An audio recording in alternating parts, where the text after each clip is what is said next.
दोस्तों मान लीजिए कि सरकार एक ऐसी बिल पास कर दे कि आपके पास बहुत सारे पैसे हैं और आप इसे अच्छे से खर्च नहीं कर पा रहे, इसलिए सरकार इन पैसों को अपने हिसाब से खर्च करेगी और आपका सारा पैसा सरकार ले लेती है, तो आपको कैसा लगेगा?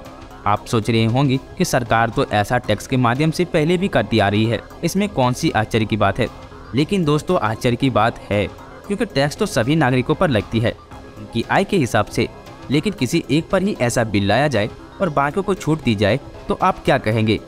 आप तो यही कहेंगे, मेरे साथ अन्याय हुआ है, मेरे साथ अन्याय हुआ है।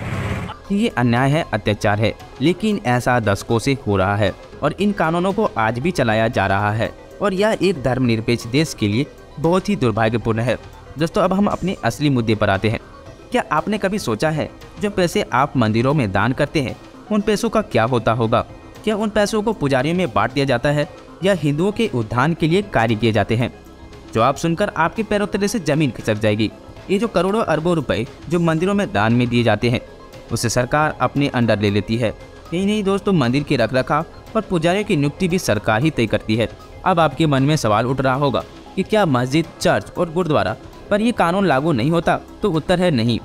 भारत जो एक हिंदू बहुल देश है जिसके संविधान के प्रस्तावना में ही पंथ निरपेक्ष की बात की जाती है और आर्टिकल 25 में धार्मिक स्वतंत्रता और वहीं आर्टिकल 26 में सामूहिक धार्मिक स्वतंत्रता और आर्टिकल 27 में कहा गया है कि धार्मिक कार्य के लिए रखा गया धन पर टैक्स नहीं लगेगा। इसका उल्लंघन क्या सरकार नहीं कर रही? आज हम इन्हीं मुद्दों पर बात करेंगे। दोस्तों एक अमेरिकी लेखक स्टीफन कनक जो अपनी पुस्तक crime against India and the need to protect Asian Vedic tradition में लिखते हैं कि आंध्र प्रदेश में स्थित तिरुमला तिरुपति मंदिर में सालाना 3100 करोड़ रुपए का चढ़ावा आता है, जिसका लगभग 85% भाग सरकारी खजाने में जाता है, जिसका इस्तेमाल सरकार अपने हिसाब से करती है। इन पैसों का हिंदुओं से कोई लेना देना नहीं होता। ये तो केवल एक मंदिर की बात हुई। सरकार का ऐसे एक दो नहीं बल्कि 4 लाख मंदिर पर कब्जा है, जो भारत के लगभग आधे मंदिर हैं। सरकार को इन मंदिरों से प्रति साल लगभग 1 लाख करोड़ रुपए प्राप्त होते हैं, जिसका 15 से 18% ही मात्र मंदिरों में खर्च किया जाता है।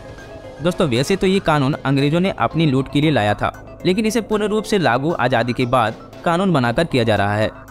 HRCE मतलब Hindu religion and charitable endowment act 1951 की धारा 23 मंदिरों को सरकार के अधीन करती है। और यही नहीं दोस्तों, इस धन को नियंत्रण करने के लिए किसी भी धर्म के हो सकते हैं और इस धन का उपयोग किसी भी कार्य के लिए किया जा सकता है।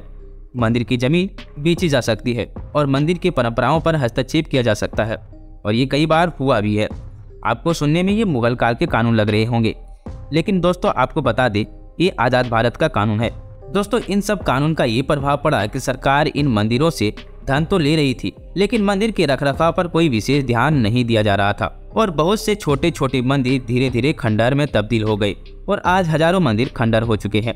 कई मंदिरों के विकास के नाम पर पेंट कर दिया गया, जिससे उसकी प्राचीन सुंदरता को दूषित किया गया और यह निरंतर जारी है।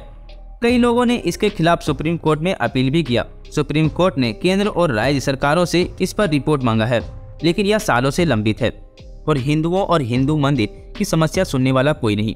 दोस्तों सरकार इन मंदिरों के अधिग्रहण के दलील में कहती है कि वह मंदिर के रखरखाव बेहतर तरीके से कर सकती है। उनका ये भी कहना है कि मंदिर के चढ़ावों को मैनेजमेंट के लिए मंदिरों की प्रबंधन समिति वैसी नहीं है जैसे मस्जिद या चर्च की होती है, जो सुनने में बहुत बेतुका लगती है।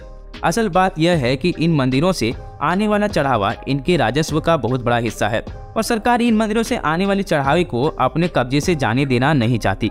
लेकिन पिछले कुछ सालों में अब कुछ सरकारें धीरे धीरे मंदिरों का नियंत्रण हिंदुओं को सौंप रहा है, जैसे उत्तराखंड और कर्नाटक राज्यों में देखने को मिला है।